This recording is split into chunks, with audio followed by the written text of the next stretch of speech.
It Takes a Village is a 501c3 nonprofit. Ultimately, we serve students with in-school and out-of-school time support. So for our in-school time, that is our Sure Way to College program.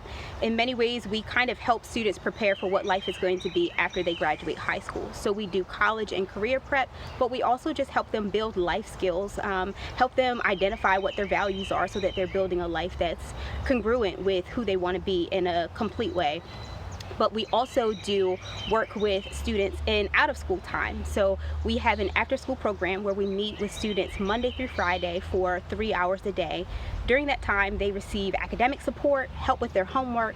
We do math and reading enrichment, which oftentimes leads to an increase in one letter grade on their reading scores. For the past, 15 years, I have been involved with working with the children in this community. And one of the things that we realized early on is that as opposed to having services and taking our children to them, that we needed to bring the services to our children. So back in, 2009, 2010 was when we actually started leasing a facility from Head Start. So when we did that, we realized that we had a lot of space to work with our kids. It was phenomenal. We could segment them by grade. And so when we did that, it was much easier to work with them in terms of helping them with their schoolwork, in terms of doing activities with them.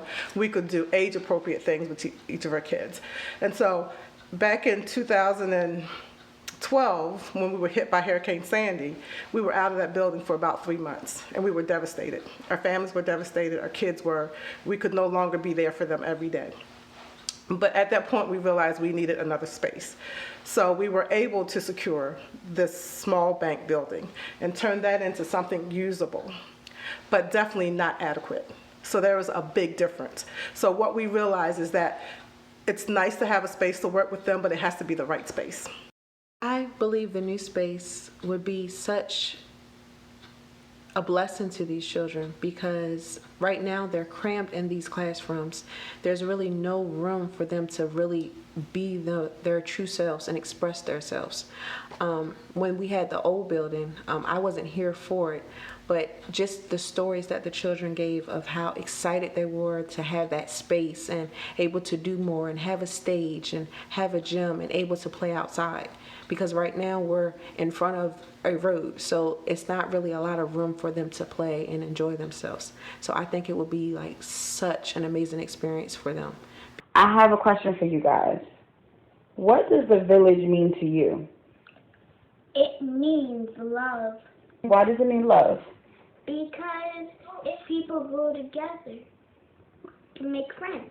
All right. Javier, what does the village mean to you? The village means safety, and it means having help. All right. What would To me, the village is a safe place where I can do my schoolwork and then be myself.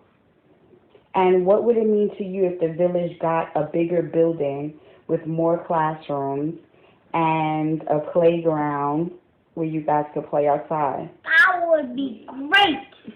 Tell me why. Because we would have more space to move, more space to have fun, and then it would encourage learning better. And also, we could have fun with our friends. I feel being around the staff at It Takes a Village, they have always encouraged me to stick to my dreams, and being around such strong women, they have definitely led me to the path I am and helped me become the woman that I am, along with my family.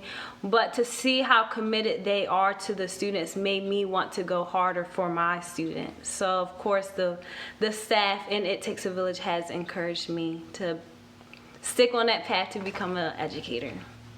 So yeah, I'll be a math teacher at Pocomoke High School next year, the 2021-2022 school year. I'm not for sure what grades yet, but I will definitely be there. I am going to be pursuing a doctorate degree in social work at Howard University. And so ultimately what I want my research to really be on is building social capital. So that's just the resources and capacity that exists between people. That's something that I've experienced at the Village for myself in just developing professional identity. But it's also what we try to do for our students. We build connection with them. One of the parts of our mission is that we see the kids as whole people. They are students, but they also have a mind, they also have a body, they also have a spirit, and we want to be able to connect with that and meet needs that they may have in all of those different ways. And so my research as it relates to building that social capital, sharing resources between people, is very much a product of the Village and wanting to use that research to hopefully create more equitable experiences for students on the margins. The reason that it's important for me that the building be called the Dr. H. Dwayne Whittington Multicultural Center is because our children need to know his story. Very few of them know that he actually at one point was a janitor, and he went from being a janitor at one point in his life to eventually becoming the first black superintendent of Somerset County Public Schools. And that in and of itself is a story that our kids need to understand, that it's not about where you come from or where you start, it's where you end up.